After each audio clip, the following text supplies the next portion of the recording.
Let's discuss Russian President Vladimir Putin and his controversial decision to invade Ukraine, which has left many people puzzled about his motives and future actions. While it's impossible to know his exact thoughts, examining his life and career can offer some insights. Here are 5 key points about Vladimir Putin that shed light on who he is today and how he has influenced Russia. Firstly, Putin began his career in the KGB, the secret intelligence service of the former Soviet Union. Growing up in Leningrad, now St. Petersburg, he harbored a teenage desire to become a spy. Despite initial rejection, Putin pursued this goal, inspired by films and stories about the KGB. After studying law at Leningrad State University, he joined the KGB in 1975, remaining until the early 90s when the agency dissolved with the Soviet Union's collapse. Reflecting on Putin's KGB experience, it's essential to understand that he was influenced by the shift in thinking during the late 80s. At that time, the focus shifted from communist ideology to a pursuit of power and wealth. Some argue that Putin embodies the principle that the ends justify the means, operating with a mindset akin to a mafia, unrestricted by institutions or laws. Many of the questionable political tactics witnessed in Russia under Putin's leadership, such as assassinations and poisonings, can be traced back to the old KGB playbook. Instances like the contract killing of Kotsky led to international condemnation of the Kremlin. Despite Putin denying personal involvement in such incidents, experts argue that, given how the Kremlin operates, any significant government moves are either directly ordered by Putin or closely tied to his influence. Moreover, Putin's leadership has drawn parallels with the KGB's approach, particularly in employing murky political tactics. Assassinations and poisonings reminiscent of the KGB's covert operations have occurred under Putin's watch. The brazen murder of Kremlin critic Boris Nemtsov and the poisoning of former Russian spy Alexander Litvinenko in London are just a couple of examples. While Putin consistently denies personal involvement, critics and experts contend that these actions align with Kremlin strategies. Putin's experiences during the collapse of the Soviet Union profoundly shaped his worldview. Being stationed in East Germany during a period of intense political upheaval, while the geopolitical landscape has evolved since the Cold War, Putin's formative years in the intelligence service have undeniably shaped his worldview and approach to governance. He witnessed the unraveling of the Soviet Union and its satellite states. The fall of the Berlin Wall in November 1989 marked a symbolic end to the Cold War division between East and West, and the subsequent chaos in Dresden, with protesters storming the Stasi building, left a lasting impact on Putin. Facing a sense of powerlessness during these events, Putin called for help from a Soviet army unit, only to be met with the response that they couldn't act without orders from Moscow, which was silent. This experience left Putin with the feeling that the country he had known was disappearing, plagued by a terminal disease and a paralysis of power. The disintegration of the Soviet Union led to a disorienting time for Putin, especially for someone who had envisioned a career within the powerful KGB. By December 1991, the Soviet Union ceased to exist, replaced by 15 independent countries, including Russia, led by President Boris Yeltsin. Putin, reflecting on this period years later, described it as chaotic. The vacuum left by the crumbling Soviet state was quickly filled by organized crime, and the transition from a highly controlled communist economy to a free market system brought about significant challenges. While a small group of businessmen, the oligarchs, capitalized on the situation, acquiring state assets at rock-bottom prices, the majority of ordinary Russians faced severe economic hardships and a decline in their quality of life.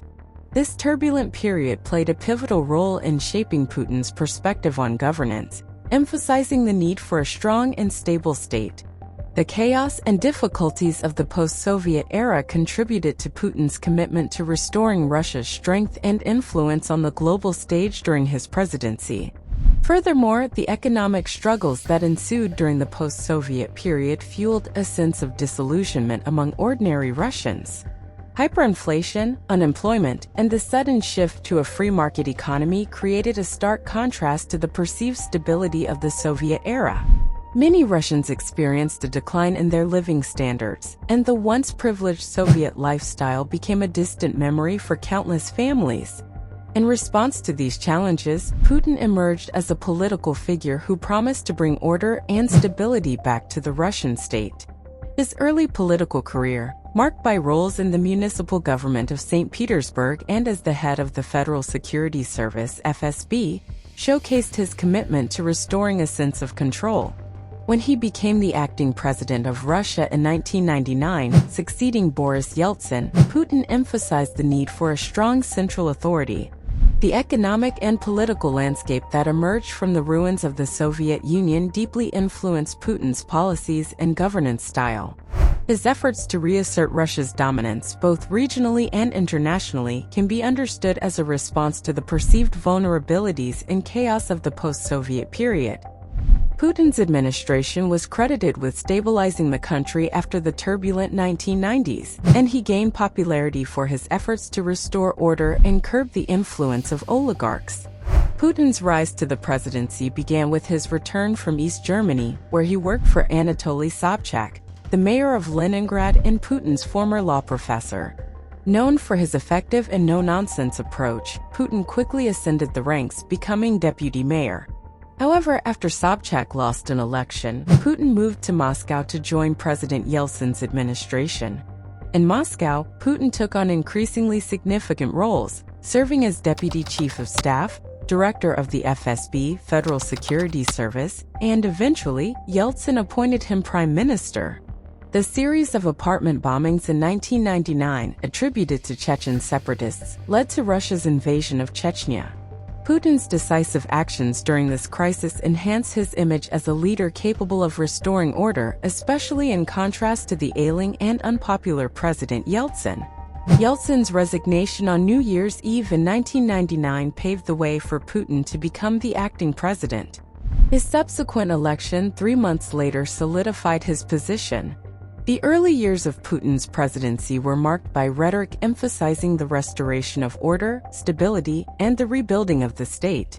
Putin cracked down on the oligarchs, many of whom faced charges of fraud and tax evasion. This period marked the end of the era when oligarchs wielded significant political influence. Simultaneously, the Russian economy experienced a boom. Rising oil prices and other key exports contributed to an annual average growth rate of 7% between 2000 and 2008. The reduction in poverty levels underscored the economic improvements during Putin's early years in office. Putin's presidency during this period was characterized by a strong, centralized government, efforts to eliminate corruption, and economic prosperity. However, it also raised concerns about the concentration of power and the erosion of democratic institutions, setting the stage for the complex and controversial dynamics that have defined Russian politics in subsequent years. Putin's ambitions and actions on the global stage. In the mid-2000s, Putin enjoyed significant popularity at home due to his efforts in stabilizing Russia's economy and restoring order after the tumultuous 1990s. The booming economy and improved living standards further solidified his image as a strong and effective leader. However, as Putin solidified his power domestically, he also began expressing a broader vision for Russia's role in the international arena. Putin harbors a mission to restore what he perceives as Russia's rightful place in the global order. His dream involves building a modernized unity of former Soviet republics capable of defending their interests and playing a more substantial role in international politics. This vision, however, faces resistance from former Soviet countries, particularly in Eastern Europe, which are more inclined to align with Western institutions like the EU and NATO. Putin sees this Western alignment as a threat to Russia's influence and has viewed the expansion of Western influence in post-Soviet states with increasing concern. The color revolutions of 2004, popular uprisings in former Soviet states like Ukraine and Georgia, were perceived by the Kremlin as Western interference in the region's political landscape. This marked a turning point, leading to a confrontational stance between Russia and the West. The Munich conference in 2007 served as a platform for Putin to express his dissatisfaction with the West's actions and articulate his vision for a stronger Russia. Subsequently, Russia took assertive steps, including the invasion of former Soviet territories like Georgia in 2008 and the annexation of Crimea from Ukraine in 2014. These actions were framed domestically as defending Russian interests in strengthening the nation's global standing. Putin's assertive foreign policy, particularly the annexation of Crimea, garnered significant popularity among Russians. The move added a sense of legitimacy to Putin's rhetoric, portraying Russia as a strong and decisive player on the global stage. This popularity was further boosted by the perception of Putin as a powerful leader who prioritizes Russian interests abroad, instilling a sense of pride and belonging among the Russian populace. Despite international criticism and sanctions, Putin's popularity remained high, with an 82% approval rating in a recent poll. However, skepticism surrounds polling accuracy in Russia due to the extensive control and influence Putin has established over the political landscape during his more than 2 decades in power. This centralized control raises questions about the true extent of public support for Putin's actions and policies. The final crucial aspect to understand about Putin's rule is the consolidation of power and the establishment of a highly centralized and personalized political system. When Putin came to power, he initiated a process of dismantling independent actors and institutions that could pose a challenge to his authority. This resulted in the development of a highly personalized system, where Putin himself and his close circle hold significant control. Politically, Putin has become unchallenged, particularly in recent years, as key political opponents either face exile, imprisonment, or even death. The Russian media landscape has also undergone a transformation. In the early 2000s, the Kremlin took control of major TV stations, the primary source of news for most Russians. This control not only ensured the dissemination of the Kremlin's narrative but also cultivated a personality cult around Putin. Consequently, Russia has become more insular, with limited exposure to foreign sources of information or alternative viewpoints. Putin's leadership style is characterized by surrounding himself with a tight circle of trusted individuals. However, questions arise about whether this close-knit circle merely echoes what Putin wants to hear or if there is genuine dialogue. The system created under Putin's rule is often described as a personalized dictatorship, with a series of carefully selected individuals who serve as loyalists. The degree of control Putin exercises over the political system raises a fundamental question. Does this level of control enhance his political strength, or does it potentially make him more vulnerable? While the system appears to solidify Putin's position, the extent of real dialogue and diverse perspectives within the inner circle remains uncertain. In 2020, Putin made constitutional changes allowing him to run for 2 more consecutive terms, potentially keeping him in power until 2036. This move signals his intention to prolong his political influence, and it raises concerns about the long-term trajectory of Russian governance under his leadership. Understanding Putin's consolidation of power and the establishment of a highly personalized political system is crucial for grasping the dynamics that have defined his presidency and continue to shape Russia's political landscape.